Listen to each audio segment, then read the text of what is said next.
Welcome, everyone. It is a joy to have you join us, especially when I know how busy you all are just before the holidays begin. So thank you for making time so that we can talk once again on the issue of families. That will be our second webinar on families. We had another one before with Joe and Becky Zocola, Guarding Home, where they share their story. And this time will be with William Young, sharing on the same topic in a more general way. So I'm Katerina Spinaris. I'm the founding director of Desert Waters Correctional Outreach. I've been dealing with correctional issues and people, most importantly, since the year 2000. So it's been a while. And Desert Waters has been around officially since 2003. So next month, it will be our 22nd year. And it's a joy, it's a pleasure, and it's also sometimes a heartache to be working with you because we see the needs and we want to do whatever we can to help assist. And that's why we're having a second round of issues on families, because they are what somebody has called like collateral damage. They suffer from the fact that you guys go to work in correctional environments, and you typically take the job in order to help your family. So I'd like to introduce you briefly to Desert Waters. You can go to Desert Waters Correctional Outreach, desertwaters.com, and look up our free offerings and our trainings and other programs we have. And I do not want to take any more time on that. You can research us. And I'd like to introduce our guest speaker and guest panelist, William Young, dear friend and colleague. And I think we met, what, in 2016 or was it 2017, Bill? I forget right now. Honestly, life's been a blur for me for about 20 years. So, but yeah, I think it was 2016. I crawled on my hands and knees to the door of your shop in Florence and met Not you. quite. Not quite. That's where you came and we did the training. We had an Yeah. instructor training from the correction to fulfillment, and he did a great job with that. And he took it and ran with it and expanded and grew. And you have a tremendous following on your YouTube channel, Just Corrections by William Young. And also 3 books, one of which we'll be discussing briefly here as we go along, actually maybe more than briefly. When Home Becomes a Housing Unit. And then the Nothing That Never Happened, that both of them, I think, are lifesavers. And most recently, the Train to Change book on correctional training and its pitfalls. So thank you for making time. I know how busy your schedule is to come and be with us. And it's going to be a good session, guys. So because we both have walked in the trenches with people that have family issues going on, and also with people who are successful and having good family lives, and in spite of all the challenges. So as far as our housekeeping goes, we're going to talk probably around 1 hour, and or depending on how it goes, it may be a little less, maybe a little more, but we're going to open it up to Q&A and comments after that, and have you participate either through chat or by unmuting yourselves. Until then, please keep yourself muted just so we don't get feedback. And so the big thing for me, and maybe it's also for you, is like, why are we needing to talk? Why do we need to talk about work-related family impact on, let me back up. Why do we need to bring up the issue again of how correctional work impacts families? And by families, we don't mean just spouses, partners, we mean also children and even parents. I still remember the tears in the eyes of a father of a young correctional officer who said to me, I don't understand my son anymore. I don't recognize him. I can't communicate with him. What happened to him? And I still remember the look on his face. And we gave him the booklet, Staying Well. At the time we had that. We had no When Home Becomes a Housing Unit to give out. And he read it and he said to me, oh my gosh, this is my boy. So, okay, I may make me tear up now thinking about that. So why do we need to address that? So Bill, Go for it. Why do we need to address this issue? I think they all got it figured out. I think everybody can just go home now. They all know what we need to do, right? No, here's the reason we need to address it. Because we're stubborn. Because we still, even after the 23 years, 22 years, thousands of years of jail and locking people up, we still fail to acknowledge the impact that the environment can have on us. And not only do we not acknowledge that it's affecting us personally, the officer or the staff member that's going in and out of the facility, but that impact follows us home because we're taught to keep it right at work, not to let it blend in, but it follows us home. And not only does it impact us and the way that we see the world and view the world, but it also impacts our family. And you bring up the officer and or the guy who can't relate to his staff anymore. And I share a story, and I wrote about it in the book, about a situation. There have been tons of situations throughout my life, looking back now, where there were clues. There were things that were going on that should have woke me up. Should have said, "Hey, dummy, you're doing things the wrong way." And I remember one of those. I was sitting watching this ridiculous movie about some renegade cop and some priests that were, trying to find some demon that was killing people or whatever it was. And there was one scene where there was a murder in the alley, and they're investigating this body and all these things. And then the next scene, the cutaway, is to the dad sitting on the couch reading the paper, and the window's behind him, and it's a beautiful sunlit day, and the house is dead quiet. And I had started to sort of relate with that father, with the main character on that movie, because not only did I work at the coroner's office before, but working in corrections, you have incredibly, intense situations, traumatic events you're part of, and then you go from that kind of violent storm to then how do you come down from that? And that's the point where you're sitting on your couch and you're reading the paper, or you're just staring at the wall, or you're just trying to decompress. And so I'm starting to think, and I'm like, I know what that dude's doing. He's trying to relax. He's trying to get that out of his mind. He's trying to calm himself. And then the door kicks open, and his little daughter runs in, his little girl runs in, and the wife comes in, and the daughter's like, "Daddy, daddy, daddy, daddy, daddy, daddy, daddy," and the wife is like, blah, blah, blah, blah, blah, doing whatever wives do. And the guy starts to shift in his chair. And not only does the character on the movie start to shift, but so do I. And my guts start churning, and I could feel my blood pressure going up because this little kid won't shut up. And I know what the dad's trying to do, and he needs to do that because I need to do that. And so he's like, "Hey, honey, can you just give dad a second?" And "Daddy, daddy, daddy, daddy, daddy." And the wife is talking about some email she didn't get or whatever's going on. And finally he just snaps. "Hey, knock it off. Give me a second." And I felt this release. And I'm like, "Dude, you lasted way longer than I would." And then out of the corner of my eye, my 15-year-old at the time, 14, 15-year-old son at the time, out of the corner of my eye, I see him lean up and look over at me. And then he just went back and started watching the TV. And I thought, "Oh no." As I'm sitting there, and I'm connecting with the main character, I'm connecting with the dad, I'm connecting with the cop who's trying to decompress, who's trying to get this stuff out of his mind, who needs people to realize that I just need time to just be. My son is associating himself with the little girl in the show who just wants her dad's attention, who's just trying to live life, who has no idea what's going on or what he's been through or anything, and then gets the brunt of the unresolved trauma, the unbalanced emotion, the stubbornness, the refusal to deal with what he's got going on. Our family gets the brunt of that. My son gets the brunt of that. My wife takes the brunt of that. And that's why we need to talk about it, because there aren't a lot of people in this world that will hang on to a relationship like that for that long. And I can tell you from being in, I've been in corrections, just rolling over my 20th year now.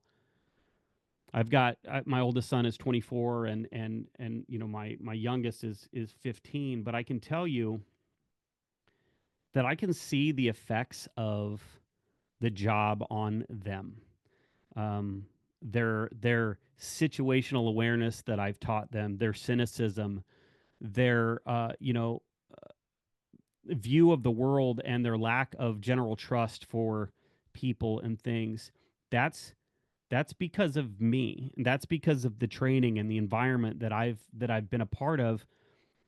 And it's to the level that it is. It got to the level that it did because I refuse to admit that the influences and the environment that I was subjected to, that I was working in, walking in and out of every day, that they would could even affect me, let alone I change, I bring this home, and now it's affected, my son, who now has a daughter, who is, I pray that he's not going to pass that along.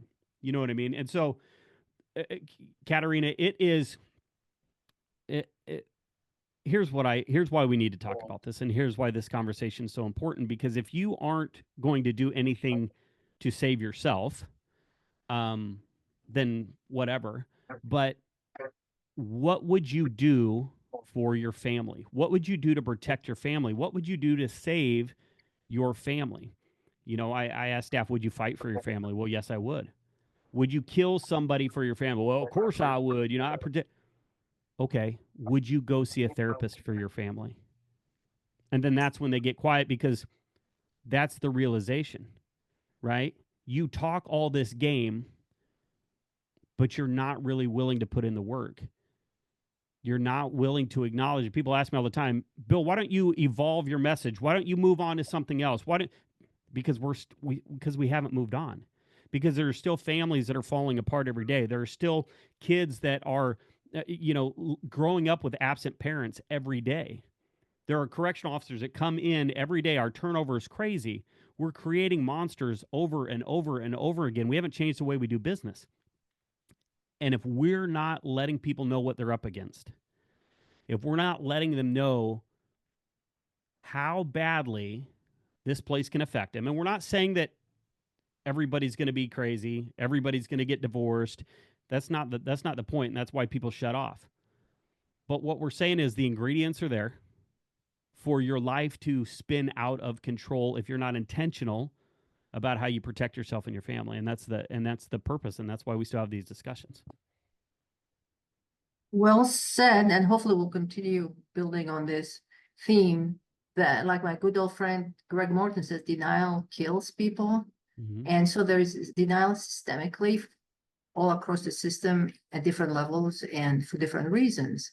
And so one way people have learned to cope with the whole thing is to say, leave it at the gate.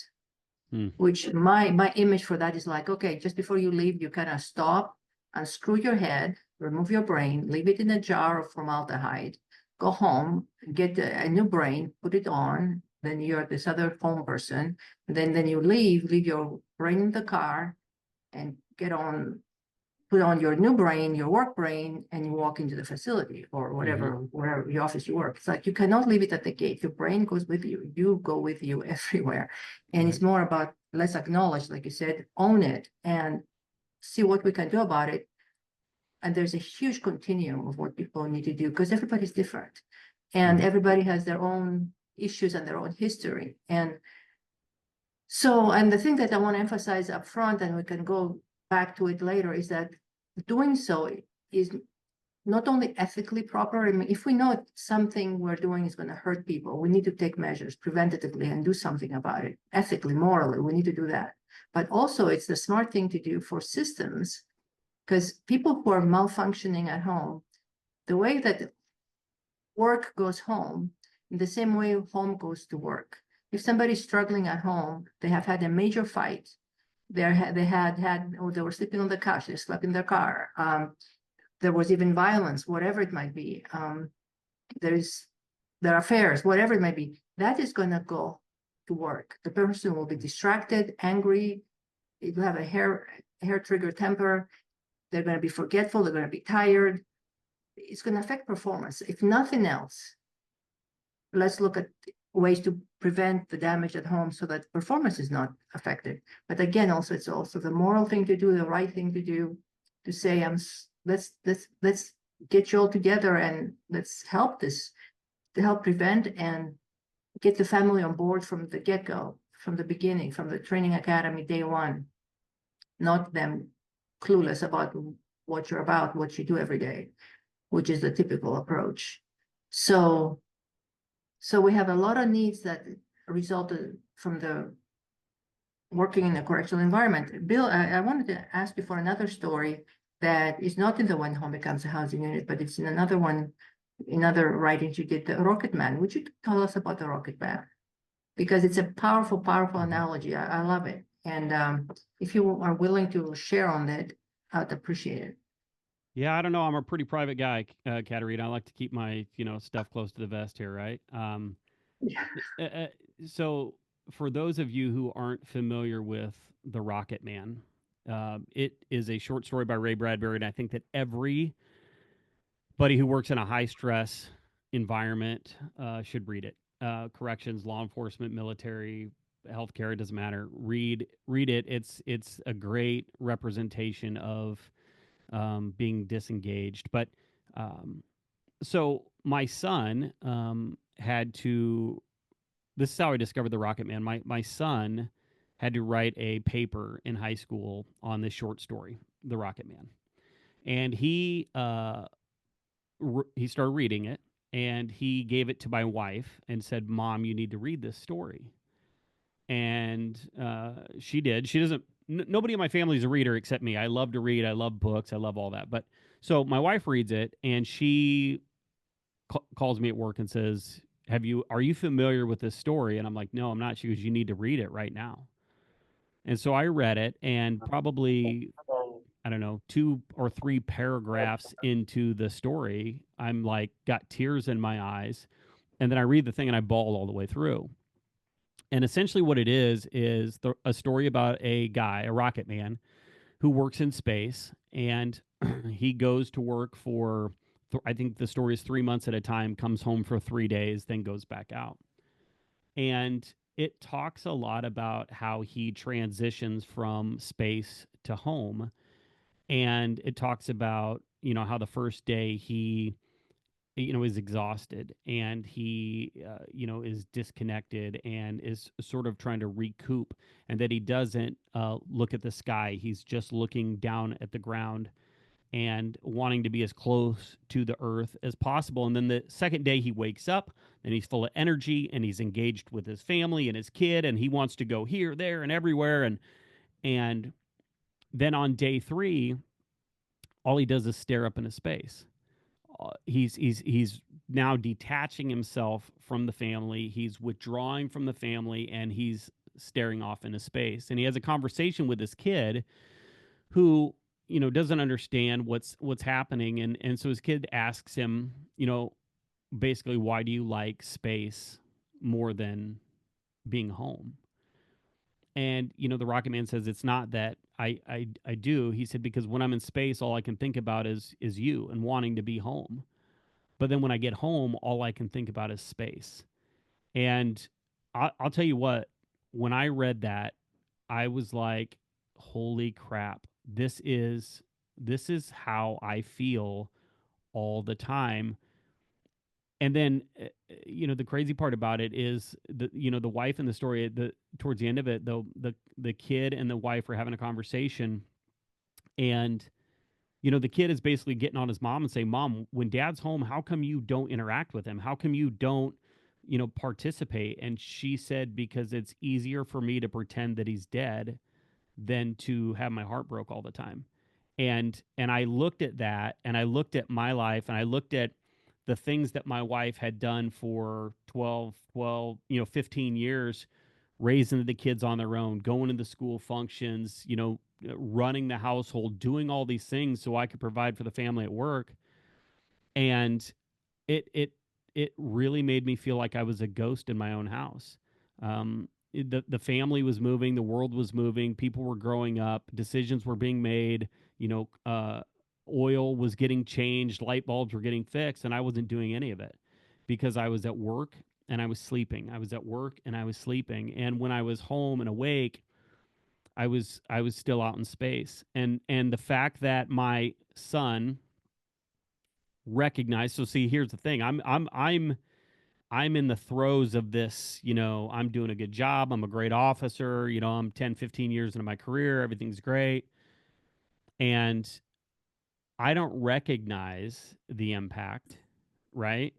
But my son reads this story that was written 50 years prior, says, "Oh my gosh, this is us," and gives it to my wife. And my wife reads it and says, "Oh my gosh, this is us.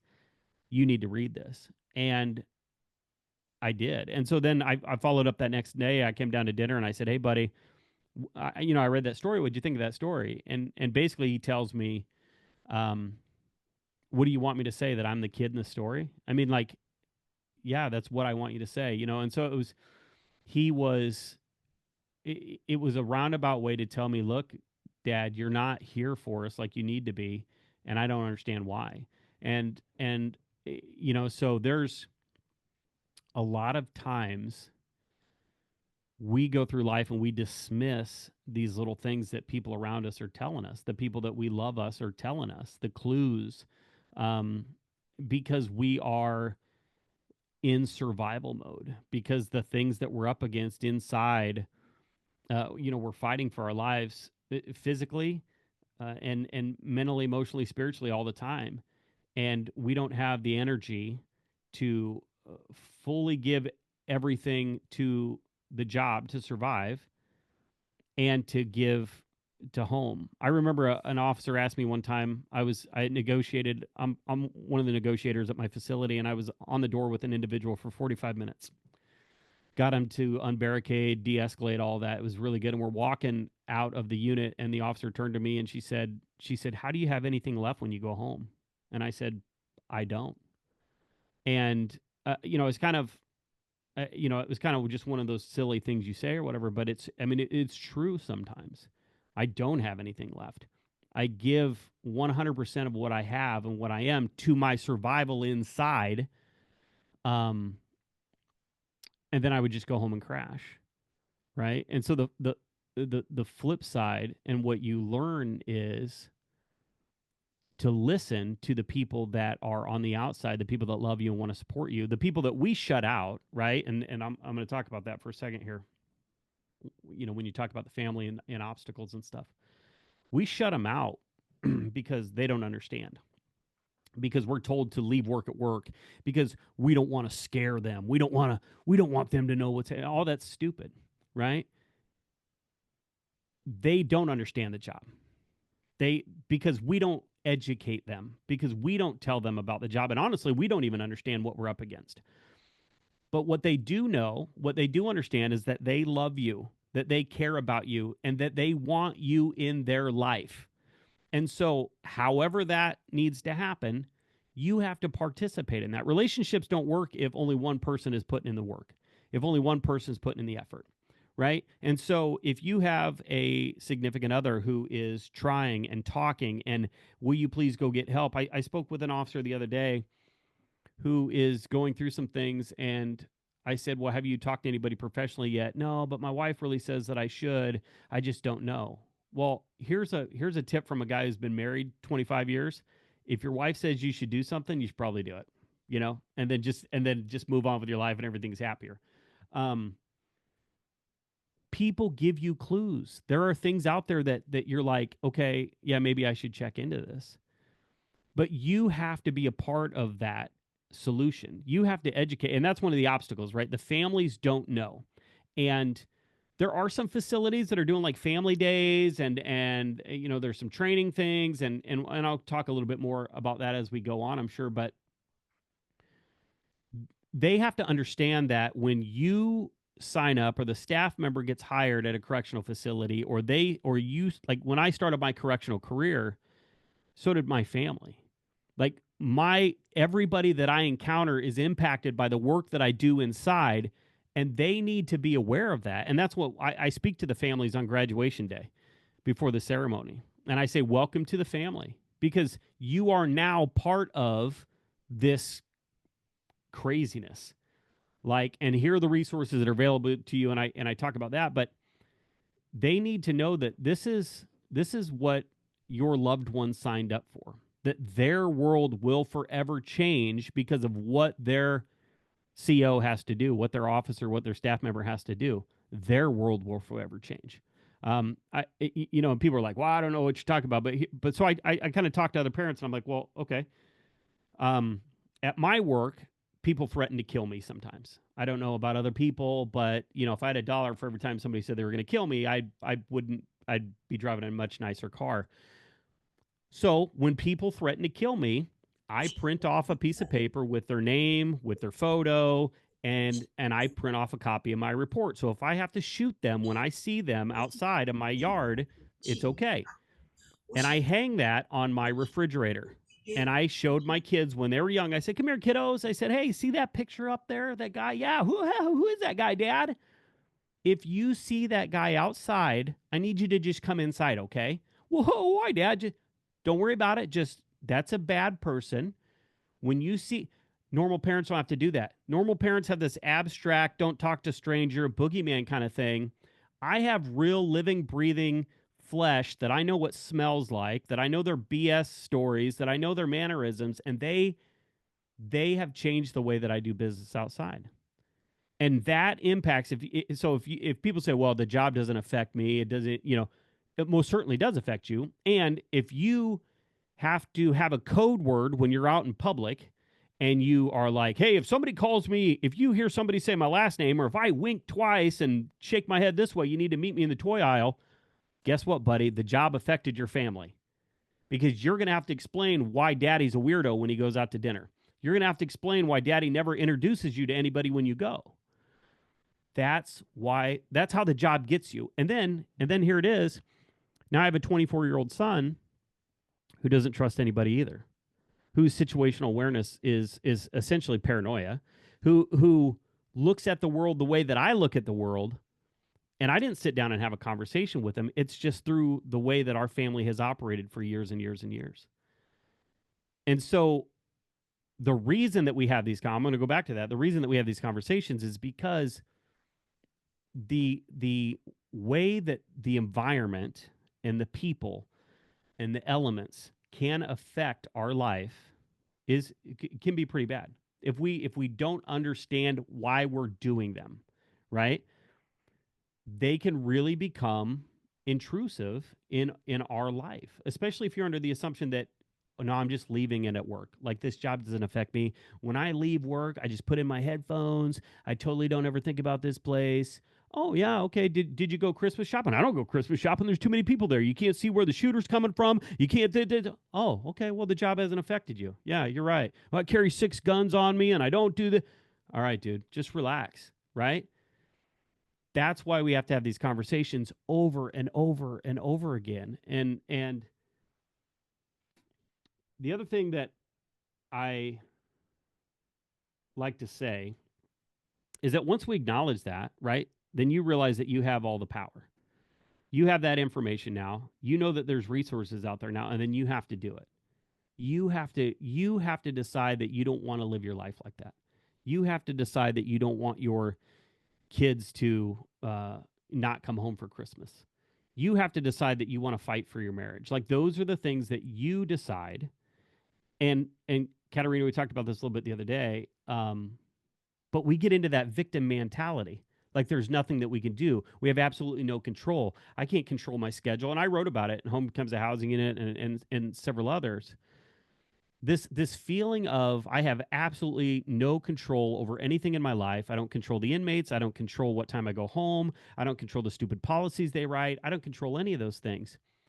And so my world feels like it's spinning out of control, and I'm just trying to get through. Um, and that's not the case.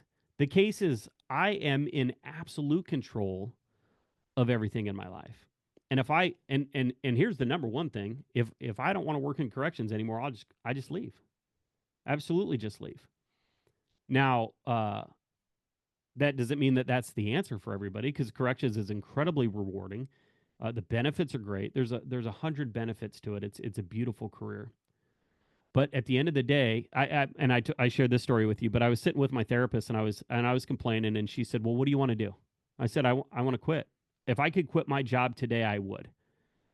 And she said, "Oh, okay. Well, I'm sorry that your boss is holding you hostage." And I'm like, "Well, what do you mean?" She goes, "Oh, I'm sorry, your boss is blackmailing you, so you can't leave." And I'm like, "Oh, okay. I get it. I get it. I can leave." And once you realize that, look, I can leave if I want to. I have the choice to let this new email or memo that comes out today, you know, destroy my whole shift. But once I realized that it's not about the memo, it's not about the overtime, it's about it's about 20 years of unresolved trauma. It's about leaving work at work and home at home, which is actually emotional suppression. And now it's boiled over, and now it's ruined my life, and now that's what's actually bothering me. When you learn those things, and you start to understand that you can fix these things with a little bit of effort, then things bother you less. And then you start to look for the benefit and the value of what it is that you're going through and what it is that you're doing. And then that's the beautiful part. That's when you can start going from that victim mentality to operating just solely in a survival mode situation to actually thriving and actually being a, let's just say it this way, being an actual participant in your own life.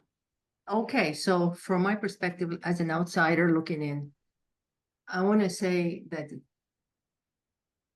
several things. So one is that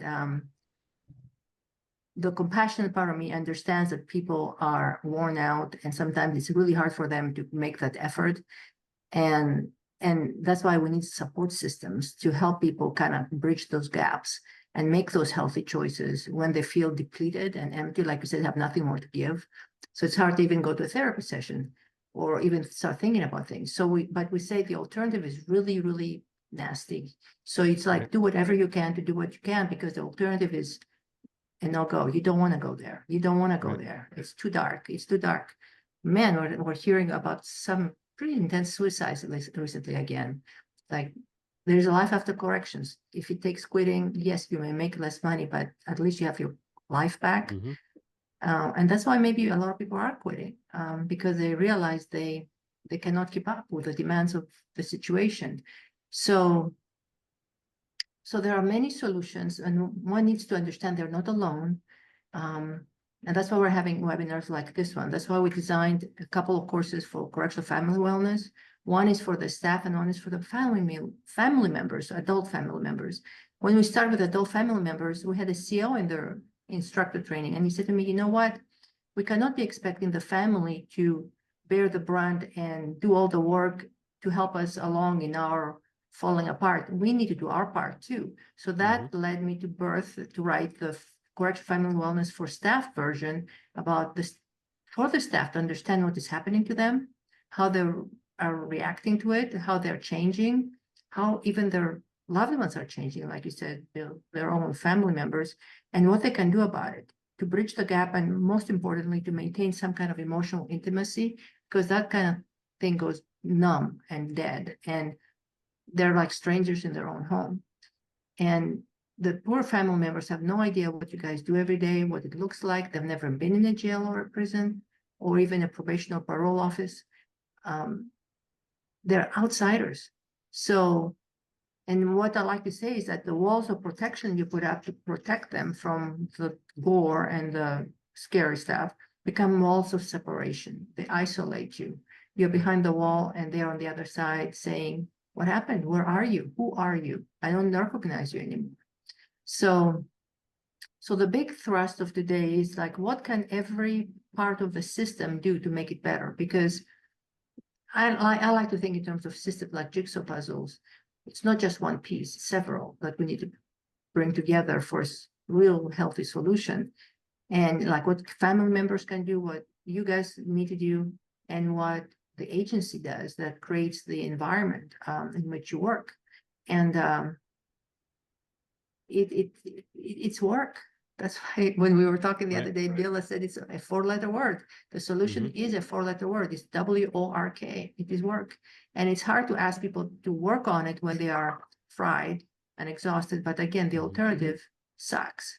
And so what we talk about regarding like what you guys work through and do, and that's been my suggestion to people all these years, is talk about how you are emotionally, what your emotional status. Don't give them the gory details like a journalist writing about an incident.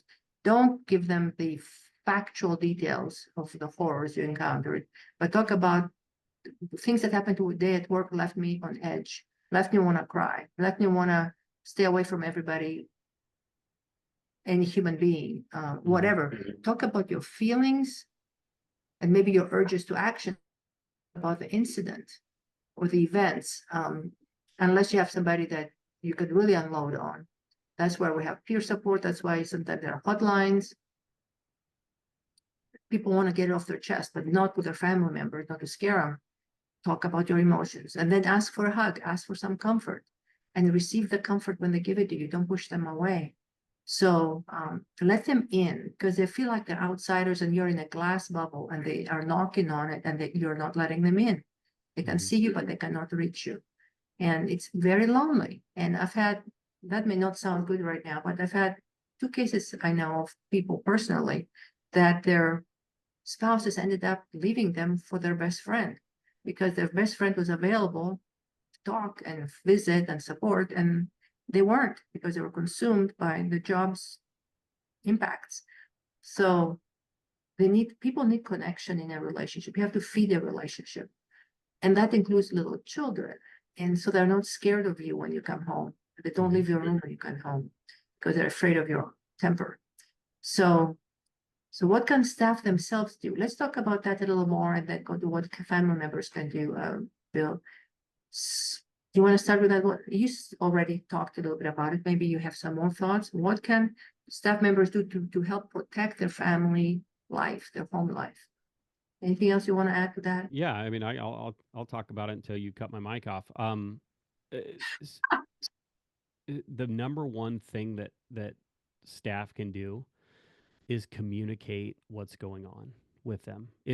This is basic relationship advice, right? Like if I'm angry about something or my wife's angry about something stupid that I said, she tells me and we talk about it and we talk through it and we get over it and that's what it is.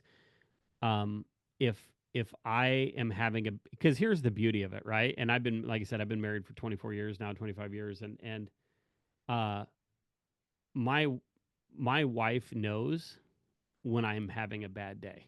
She knows when I'm being a jerk because she'll say, "Stop being a jerk," and I'll be like, "I'm not being a jerk," and she's like, "Really? Okay, yeah." So your family knows, right? And you know, it's just like you always ask people, husbands, wives, spouses, all that. Hey, what's wrong? Nothing. I'm fine. I'm tired. And then you're like, "Holy crap, I'm in trouble." So you communicate and you say, um, "I just need some time. I give me a break. Establish a routine." Um, there are days that there was one day not too long ago. Oh man, I was fired up when I left, and I came home and I was a million miles a minute. You know, oh this happened, and this, and I can't believe this, and the policy this, and promotions bullshit, and all this, and everything, and and then I was done talking. I didn't finish my story. I didn't. It wasn't that she wasn't engaged. Sometimes that happens, but um, I was just done. And I'm like, I just, you know what? I don't want to talk anymore. And she's like, well, what do you want to do? And I said, I don't know. Let's go grab some dinner. And she said, okay. And I said, well, you know what? No, I don't think I want to go anywhere. And she said, okay, let's not go anywhere. And I said, you know what? Maybe I do want to. So she, because she understands that I work a job that, because here's honestly, everybody's thinking about their job. Adults, that's all we talk about. We're super lame. We talk about the weather and our work, and that's all we do. And so she's thinking about her job, and she wants to tell me about what's going on with her. And then I'm like, no, I'm going to hold all this in. So she understands. Look, okay, my husband's doing something weird here. I'm what he's processing. He doesn't know what he wants to do. I'm just going to be patient, and I'm going to wait. And so what I need to do is I need to communicate my needs with the people around me. And one of those things that we did is I used to get off at 3 o'clock in the afternoon. And my wife would call me at 3:02, 3:03, and I would pick up the phone, and she would blah blah blah blah blah blah blah, blah, blah, and that was it. She was off and running, and I'm like, babe, I love you, but you need to shut up. Like, because I just got out of a housing unit where that's what was happening all day. I'm putting out fires. I'm answering stupid questions. I'm doing all these things. And so what I needed to do is I say, look, instead of being like, okay, yeah, minimal encourager, minimal encourager. You sound like you're angry. No, why do I sound like I'm angry? Well, because you're being a jerk. I'm not being a jerk. What's for dinner? I would be like, you know what? Um, I don't want to talk to you right when I get out of work. I want to. I love you. I want to live with you and be with you forever, but I need time when I get out of that environment to settle down. And so, what if we did it this way? What if I call you when I'm ready to talk? And some days I call her at 3:03. Some days I call her at 3:30. Some days I text her and say, you know what? I'm going to call my buddy. Or some days I text her and say, I'm on my way home. But I had to have that conversation. That eliminates the fights, that eliminates the misunderstandings. And then when I get home, she knows based on when I called her and what's going on if I have some issues. And I can tell her, look, we had a really bad assault today, and I don't really know how I feel about it right now, or I complain about it, or whatever I do. And then she says, "Okay, well, what do you need? What do you do?"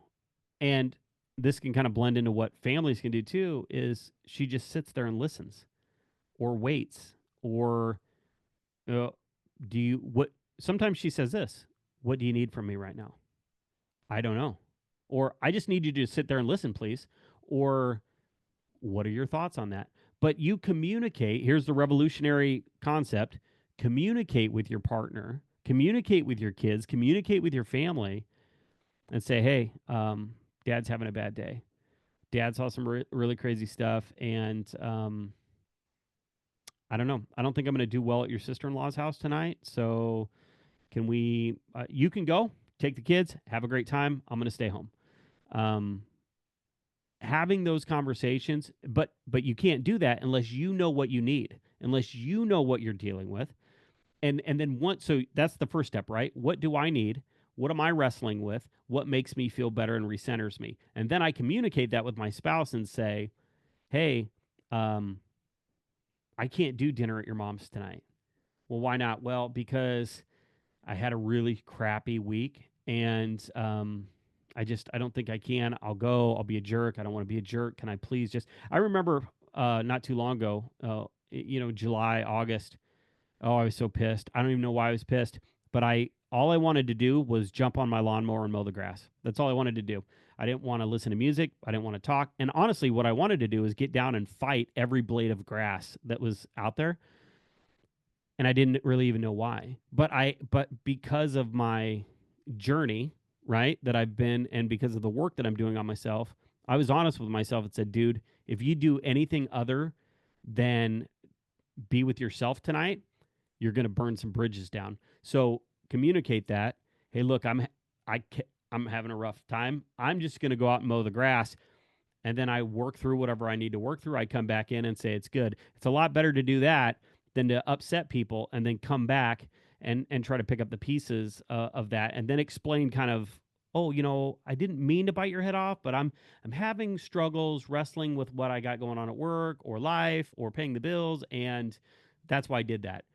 It's just much easier to do that on the front end. So if you don't do anything else, um, it's communication. It's talking and letting people know what you need and how they can help you. That idea that they don't understand or that you want to protect them from the horrors of the world. Listen, my wife watches the news. My wife reads the not the paper anymore, but scrolls on social media. All the stuff that I take off of my phone because I don't want to see because I serve those guys breakfast. She consumes all that, right? So it's not like I'm going to go home and say, hey, I talked to this guy who killed somebody. She's going to be like, oh, people kill other people? That's crazy. You've totally just blew my whole life. That's not going to happen, right? People watch TV and stuff. Um, So the level that you communicate, you just got to decide what your audience can accept. But um, at the end of the day, they love you, they want to support you, and you, if you want to stay married, again, it's your choice. You don't have to. But if you like being married, you like the cheaper insurance, then it's a good idea to just communicate and just allow people in to help you. That would be my number one, Katerina, for staff. I'm thinking also about the importance of self-awareness so that you can Mm-hmm. stay in your own skin and connect with yourself enough to know what on earth you're feeling and what's going on with you so you can communicate it, right? That's a prerequisite. Because if I don't know what I'm feeling, how can I tell you? So I need to be in my own body and I need to be aware. And that's where some alone time, like being on that tractor, whatever lawnmower, can help. Taking a walk. Some people do journaling, believe it or not. Like what on earth is going on with me? What am I feeling or thinking? So awareness is huge, self-awareness, not just situational awareness, which you're very good at, by the way, but we need self-awareness. And then we need honesty and courage, where you say, I'm not a failure or a chicken because I'm struggling with this thing, because I'm so affected by this murder I just witnessed, or whatever it might be, this argument. So self-awareness, honesty with yourself, and courage to face your humanity. And then courage to share your humanity and be vulnerable with somebody, even your most precious people on the planet. We all are, we may tend to resist that until we feel that we're safe enough to do that, and nobody will make fun of us or not understand us or give us a silly little answer that doesn't do anything. So nothing helpful. So And we if you need don't, those things. if Go you don't ahead. want to, if you don't want to tell your family, then that's what the beauty of a therapist. You could go into a therapist office and you could dump out everything you want to say and don't care how it lands. You could tell them, you could say whatever you want. And that's what I told my therapist. Says, what do you want? What would you like to get out of our sessions? I said, well, I'm going to bring in a big basket of dirty laundry. I'm going to dump it right in the floor and you're going to help me sort it. That's what we're going to do. That's what it's all about. So then I say things to them. I give them the gore. I give them this stuff. I do all of that. And then they can suggest how I can communicate better at home, or then it's off my chest and I don't even have to worry about it. I don't have to talk about it. But uh, Right, right, utilizing the resources available are huge. right. And we even get calls. We've done that for years, getting calls where people call and I cannot even say hi if I take the call because they're unloading. And then they say at the end of maybe a 10-minute stretch, I feel better now. I'll go. See you later. And I Right. haven't even said Right. hi. Like Yep. unload like a major vomiting episode, and then they're feeling better, they feel lighter, and they can leave. And sometimes their own spouse may be that person or a close friend. Mm-hmm. Sometimes it might be a stranger. So we need that stuff. Primarily also awareness, right? What is happening to me? Why am I changing? How am I changing? And what can I do about it? In good ways and bad ways sometimes Right. good ways. So then the family members, I mean, they're, like you said, they hire on the day you hire on. They had no idea they are joining your agency when you do.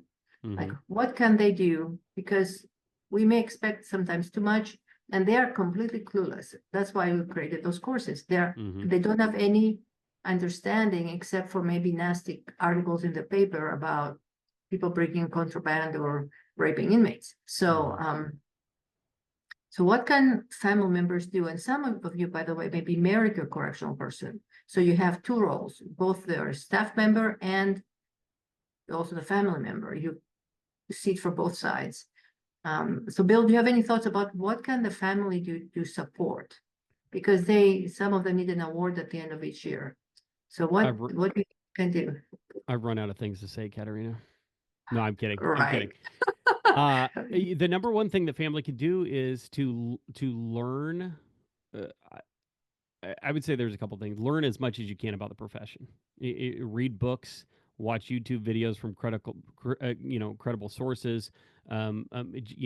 Just learn. Talk to your spouse. Learn as much as you can about the profession itself, about what trauma can do, and then pay attention. Pay attention to the changes in your officer. You're going to notice them before they do. Are they more agitated? Are they more withdrawn? Are they, what is happening? And then communicate that with them.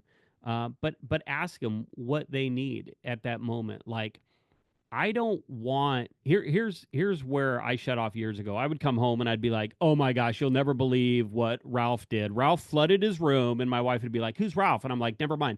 Ralph flooded his room and he was totally naked and we had to go in." And she goes, "What do you mean he was naked?" I'm like, "Stop. That's not the story. Hang on a second. Ralph flooded his room. And, well, I don't even know why people are naked there. Stop. Everybody's naked on the top tier. Don't worry about it. That's not the story." So I was in there and Officer Johnson, was Officer Johnson the one you talked? Stop. That's not the story.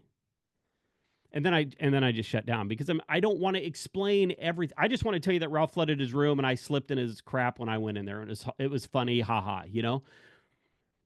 So just listening to somebody, talking to them, and then what I do sometimes is when my wife will vent to me, or my neighbor will vent to me, or my kids will come to me and they'll tell me this incredible story, this crazy thing that they are, weighed down with, and I'll say, "What do you need from me?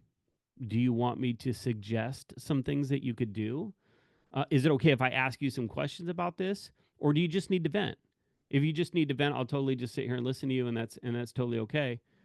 If you want my thoughts, I'll share my thoughts. Like, what do you and you should know what your spouse needs. Like, I mean, I say that now, being married for a long time, but as you kind of get to know your spouse, you get to know like their kind of quirks. Um, what do you need me to do for you? And sometimes it's just it's being there. It's sitting on the couch next to them. If they don't want to talk, don't pry. If they want to talk, just listen. And know the other thing is, so know the job, know your spouse, but also know the resources available, right? One of the things that we make sure our families, get is access to the resources that we have available, because staff won't bring them home because staff don't think they need them. So families, here's how you can find the resources. Here's the app that you can get on. Here's the number to the employee assistance program. Hey, by the way, we have a peer support team.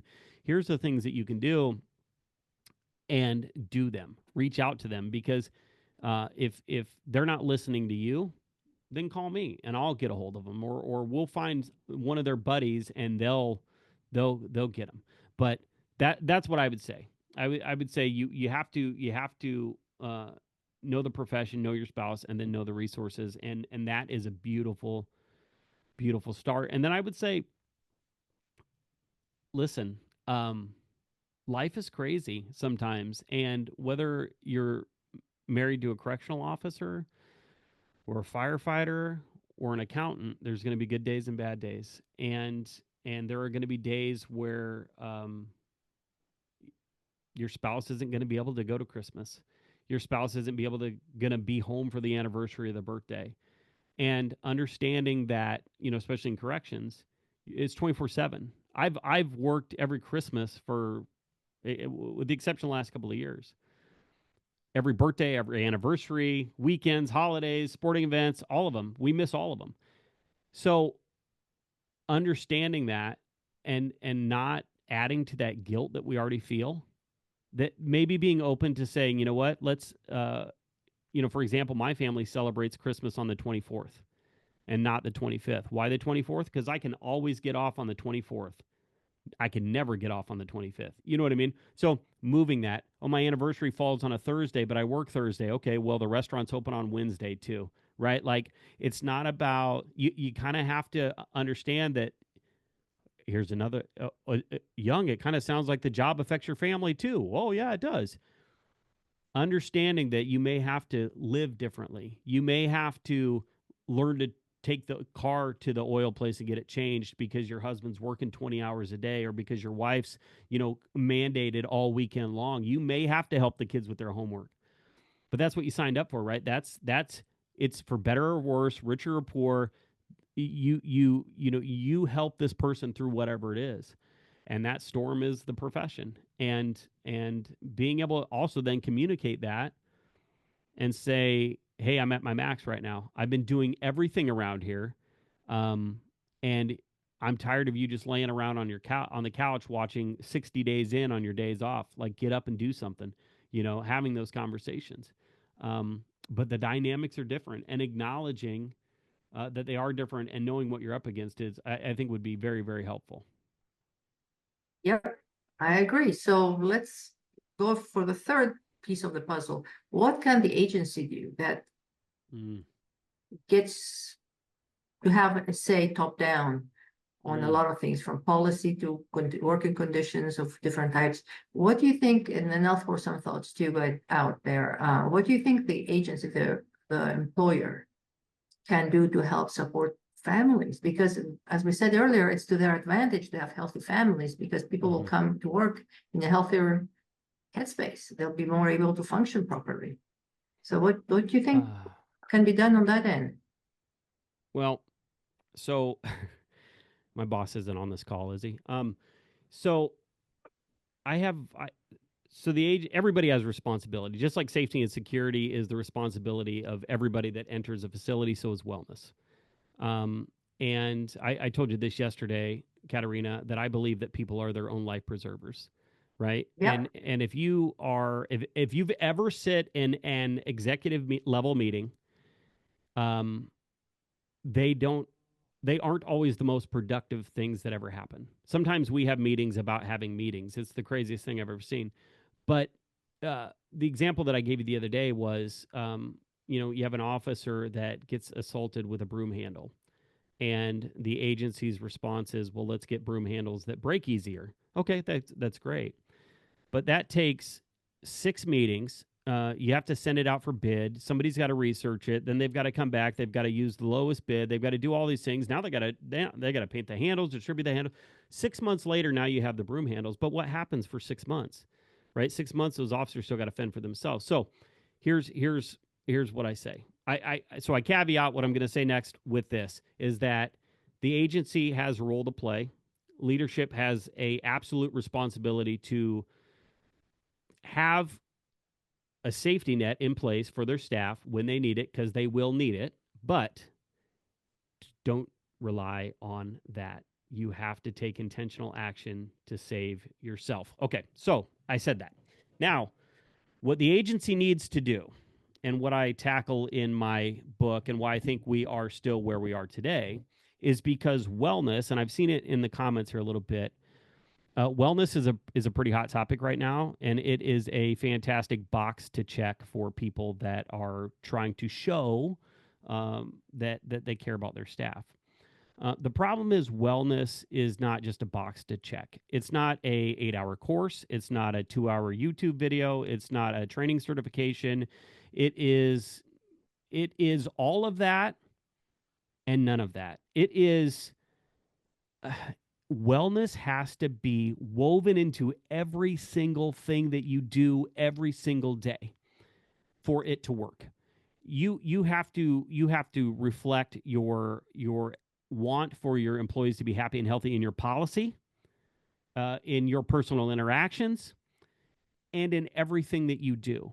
And the problem in corrections is that we have a terrible track record of following through on things, and for good reason. Things happen in corrections. Fires, literal fires, happen. Fake fires. There's things going on every single day that we have to attend to. That these other things get put on the back burner. But here's the problem: staff can no longer be put on the back burner because we are dying. We have enough information now. We have enough research now. There's enough studies and people talking about it that we know that the way that we do business now is killing people, is destroying families, is ruining relationships between fathers and sons, and mothers and sons and daughters, and all that. We know that now. So now what we have to do is we have to take our our wishes, and we have to put them into policy. We have to ensure consistency. We have to understand uh, something as simple as the concept of sanctuary trauma, right?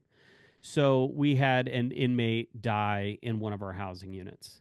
And I spoke with the officer at length afterwards. The officer's like, "Look, I haven't slept in 2 days. I kind of feel like I need a break." And I said, "Okay." So I reached out to the scheduling people and I said, "Hey, this officer needs a break. This is what's going on. Can we transfer them to another part of the jail? Because we have assigned, units. Can we put him somewhere else for a few days? Let him catch his breath." Yeah, so they did. They put him in the unit that was directly next to that unit that looked the same, smelled the same, layouts the same, everything's the same. Um, that's not that's not giving them a chance to catch their breath, right? Take them from the dorm and put them over here. Put them, or put them on a rover position, or have them not deal. So you have to educate them, and so you have to have those things in policy. You have to say, look, if this happens, then we have to do per our policy X, Y, and Z. And that way the overnight lieutenant doesn't do what they want, and the day shift sergeant isn't doing something else because they don't believe in it. Like, leadership needs to say, and I've seen it on other things, right? We do it all the time with care, custody, control, fair, firm, and consistent. We have these stupid things that we say over and over and over again, that we say this is the way that we do business. So this should be no different. We can totally implement, a wellness strategy, or put wellness into our policy, or take seriously what's happening with our staff with limited effort. We just have to do it. Because if we don't do it, if leadership doesn't, this is one of those things, and there's a lot of things that I believe that staff have complete control over, that it doesn't matter. Leadership will come and go, sheriffs will get reelected, wardens move on, but the line staff are just, they're running the house, right? They're consistent. Um, but the problem is they see that apathy, and they don't even know that they're affected. They don't know that this is a real thing, and so they're not dealing with it. We're still continuing down the same path. And so leadership has a responsibility to not only put this into policy but put it into practice and say, look, we this is the way we behave around here, and these are the things that we believe in around here, and that's just the way it is. And if you don't believe in it, I don't care. That's what we do. We do that with CPR training. We have fire extinguishers on the wall if there's a fire. We do all sorts of things in corrections that are preventative measures for the what ifs, but we don't do that with our wellness, which is totally weird. So what I would ask people to do, in Omaha, I spoke a couple of years ago at the AJA conference, and there was, a couple hundred people in the room and from different agencies. And I said, who has a peer support team? And probably a quarter of the people raised their hand. Like, even just having a group of trained people that can go up to their people and say, hey, you okay? You doing okay? That's still revolutionary in the correctional space. And that's the absolute bare minimum that we can do as an agency, as leaders, to offer our people. So I think that what we need to do is start listening and start looking at our retention, and start looking at how our people are leaving when they retire, and see that they are destroyed. To look at the person who I started with 20 years ago and look at where they are now, and look at how life has kicked them in the teeth this whole time. Life, the job, it's all connected. It's like the Olympic rings. It's all together. These things don't operate in silos. And say, how do we prevent this new happy, shaven, in shape cadet who's still running around, and he's, let me do the job. How do I prevent that person from being me? And how we do that is by looking back and seeing where we screwed up. And where we screw up is not believing that the job takes a toll on us. And that the same principles that staff should follow, that their spouses should follow, leadership should follow too. Learn about the job. Learn about what the actual job can do to you. It's not about, I got a pencil jabbed in my neck, so yeah, you probably need some time off. No, it's how about I'm scared to work here? How about you haven't really told me, you told me how to do CPR, but you didn't tell me that when I did CPR, that I wasn't going to sleep for 3 weeks, that I'd still see that person's face in the middle of the night. Like, I wasn't trained for that. How about we start telling people what the job really can do to them, and then offer them help offer them real resources that will help them through it. How about we do that? And I'll tell you this, in the last 2 years, we've made a serious push. So at my facility, um, I've been going around, Katerina, and I've been going around, I've been traveling, I've been speaking, I'm writing books, I'm doing all these things. And I had to build that resume outside and to be able to do those efforts at our facility. And I said, let's do this. We need to to have we need to have serious conversations about this. We need to have some serious resources. And we are 2 years in, 2.5 years in, and our attrition rate is down. Our rates of discipline are down. We have a source, avenues, multiple avenues for staff to come and get help. You don't want to talk to me? That's fine. I see Karen Ho is on the call here. I got a person named Karen you could talk to. I got buddies in Illinois and Indiana and Tennessee and all over. You want to talk to somebody? I'll hook you up. That's fine. We have we have therapy. We have chaplains. We have you create the biggest. I'm going to use Oasis. Is that okay? You Yes. create the biggest oasis that you can for staff because you don't know what they're going to need. And then you have a point person. You have a point person in your agency, somebody who cares. And this is what I say. It doesn't even matter listen, if you're a leader and you don't believe in it and you don't care, that's totally okay. It's not really okay, but I'm going to say this. You need to appoint somebody that will be that person, that will carry that torch, that will beat your door down and say, hey, we need to do this, that will advocate for staff, and then that can be their cause. Find that person and let them lead the charge. Bill, And how let it, many contacts? Oops, sorry. go How ahead. many contacts did you have last year for assistance by your staff? You I can personally? Me personally, I've had 165. Yeah, in 1 year? In 1 year, this year I've had 165 contacts. I've researched, I've referenced or told people to seek professional help 59 or 60 times.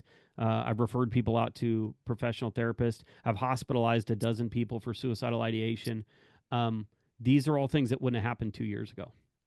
And so the fact that and honestly, here's the beautiful thing. When people say, well, "What's peer support? What is this? What is this whole wellness thing? What do you do?" I said, "Here's a great example of what I do. I talked to a kid on the phone on a Wednesday evening who was having trouble changing his tire, and he called me and he is freaking out because his lug nut is stuck and he doesn't know what to do. He doesn't know what to do, and people are like, well, that's not peer support. Absolutely 100% it is peer support because it's not just about the lug nut. It's not just about the tire. It's about the fact that he is in a point in his life where here's what people don't know. That person doesn't have anybody in town. They moved up here to work the job, right? To this family that nobody's treating him like a family. He didn't have a dad who showed him how to change a tire. There's all these things that go into it. So yes, that is what peer support is. It's not about just, saving somebody from jumping off a bridge. It's about helping them change a tire. It's about saying whatever you need. I always tell people, whenever, whatever, wherever, we're going to be there for you. And that's what it's got to be. And and I can't fix them. I can't fix all of them. But I have a therapist on speed dial. We have dozens of therapists that I've personally contacted and said, "Hey, will you work with correctional staff?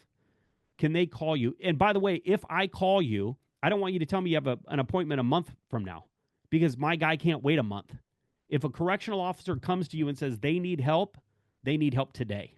This is something that they should have got help for 3 years ago. So you build those resources, and then you have somebody who can advocate for the staff, who can go into the boss's office and say, this is what we got to do, who can go to that therapist and say, that's what you got to do.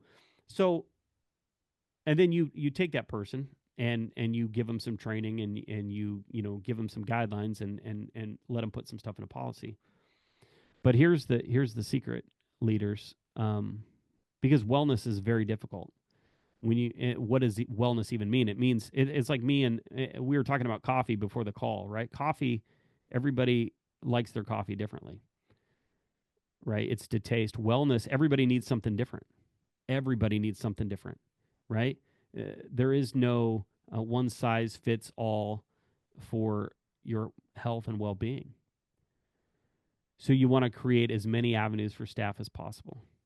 And so you just start building your resources. That's what it is. Start with a peer support team. Start with a couple of people. Start with one person that can be there to answer the phone with staff. Do something. Stop doing nothing. Do something, and then let that person go and support them. That's what we can do as an agency. Looking at your training, retooling your training, listen, the dynamics of the jails and prisons have changed dramatically in 20 years, 30 years. They're the largest mental health institutions in the area now. You Mm. you you have all of these resources dumped into inmates to make sure that they're mentally well, that their anger is under control, that they get their GED, and they do all these things in programming. And you need all that because those people get out and they want to be. We want that. I love that. I want more of it. But how about you share some of that with staff, right? You're literally burning up these people and then kicking them out into society and saying, "Hey, be better people." We don't have anything left. So take that same mindset and start pumping and investing into your staff, and show them that, hey, uh, this is how you like. I look at some of the programming that we do for our incarcerated individuals. I'm like, we need that for staff. I need somebody to show me how to write a resume. I've been in jail for 20 years. I'm getting ready to retire. Well, I haven't worked anywhere with real people for a long time. I don't know what a hard skill is. I don't know what to do a spreadsheet. I don't know how to. I don't have any customer service skills, right? I need somebody to tell me how to. I had to learn about box breathing and EFT and EMDR and how to be a better husband and all these things. Why don't we give that to our staff? We're giving it to the inmates. We need to give it to staff. And so I would look at, what do you think your staff needs? What's the biggest need? And then start there. And I would say the probably wellness 101 is to find somebody that can train a few people in your facility that people are already going and talking to, that are already kind of helping other people, and formalize that process and make a peer support team. And then seriously look into having a wellness coordinator position and putting an accreditation in place and making wellness part of your policy and part of your practice, and doing that. And while all of that is happening, staff have to find ways to invest in themselves and to make themselves better and happier and healthier, because they can have all the policies in place.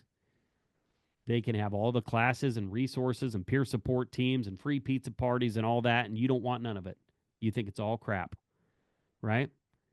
Because it came from your boss. Because I don't trust it. I don't trust that reason. Then okay, then fix yourself. Because when your marriage is falling apart, when you're paying child support, when your kids don't want to talk to you, that's not your director's fault. That's not policy's fault. That's your fault. You have the resources in place. You have people out there that love you, want to support you, and can help you. So let them do it. And then when the other stuff falls into place, it falls into place, and it's going to be great. You will already be doing those things. Yeah, so we all have to eat our pride and say, I need help, or I'm not as tough as I thought I was, and things are getting to me. Right. So it is a four-letter word, WRK, and it is swimming upstream, but the alternative sucks. You don't want to go there.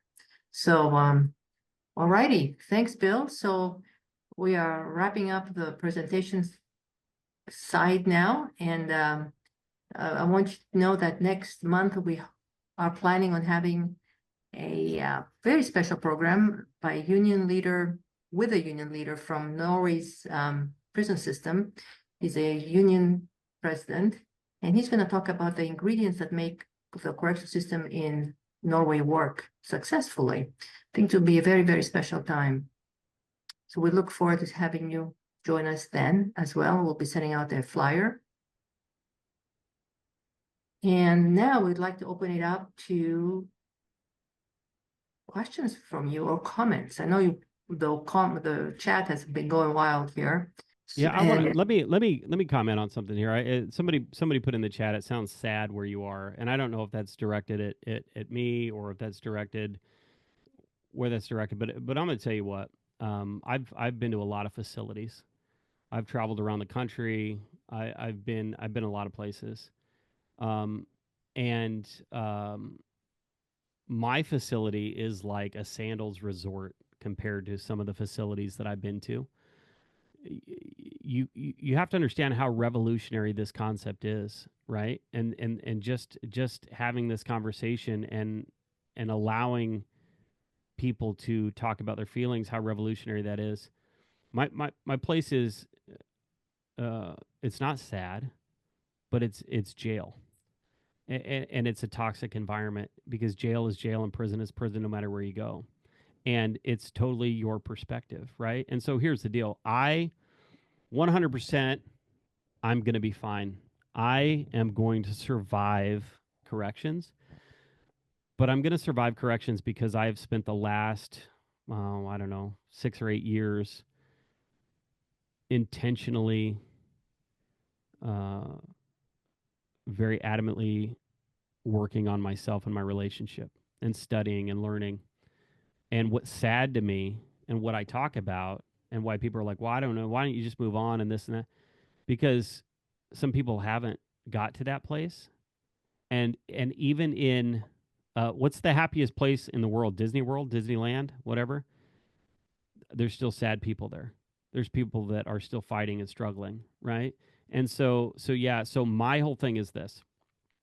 The reason I talk about the things that I talk about and I talk the way that I talk about things is because I feel like you can't win a war that you don't know you're fighting. You can't defeat an enemy that you refuse to name. And if we just say, "Oh yeah, we're doing good. Things are fine. Things are totally cool." Oh, I don't know why this person quit. I don't know why this person is killing themselves. I don't know why this happened. I'm fine. Everybody's fine. Here's the reality. At some point in life, you're not going to be fine. Something is going to knock you off your feet. Whether it's at work or it's at home or it's a death in the family, you are going to need help from somebody else. And we give you at work, we give you uh, OC and handcuffs and body cameras and body alarms and keys and all this sort of equipment to help you do the job and make you safe and duty belts and vests and all these things. Um, what I want to see done and what's sad is that staff, leadership, spouses, the world, they don't recognize that there's a whole nother part of this profession that we're not appropriately addressing. And that's the sad part. That's this is I could put a social media feed up and show you all the happy and healthy pictures and all the people. We just had a hot cocoa cart at work and everybody's smiling and they're holding their hot cocoa up for the picture. But I can also tell you that that person's been ordered 3 times this week and that's their third 16-hour shift in a row and they're exhausted and that their life is probably not exactly what they want it to be. So it's a perspective thing, and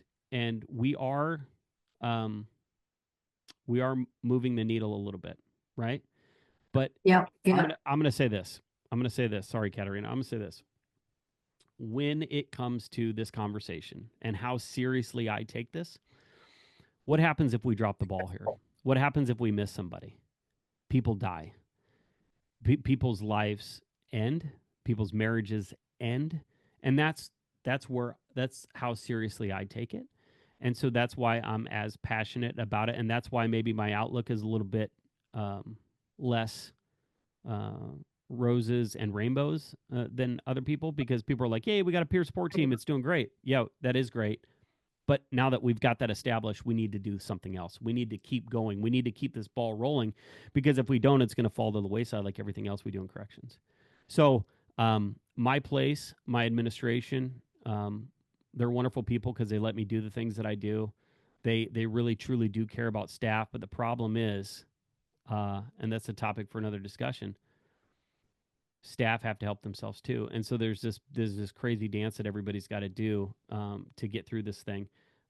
But yeah, um, I love, um, I love the people that work in this profession, and I love that people can find purpose and meaning and beauty in some of the darkest and craziest places. But that doesn't mean that those places aren't dark and crazy. So that's what I like to. That's the way I like to look at it. And so I apologize for my intensity, but I can tell you from a person who has received the phone call that says Officer so and so's dead, that has had to tell staff that Officer so and so decided to end their own life, that has had a family member take their own life. That's very personal to me, and it's what fuels my passion. And so um, I won't stop because there's people that don't realize that they're drowning, and we need to help them. So that's why I do what I do, and I appreciate you guys for putting up with this. Katerina, I love that you have these conversations and allow people to put their perspectives out there. So thank you very much.